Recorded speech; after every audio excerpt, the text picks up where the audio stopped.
విద్యార్థి గారు ఆ మాట వినండి. ఆ మాట చేశారు.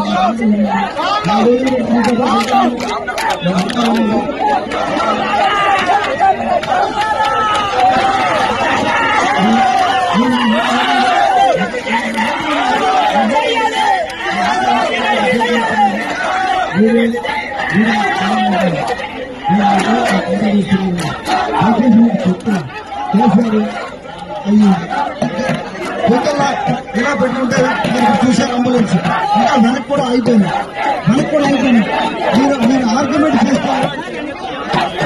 మీరు ఆర్గ్యుమెంట్ చేస్తే నేను ఆర్గ్యుమెంట్ చేయలేను.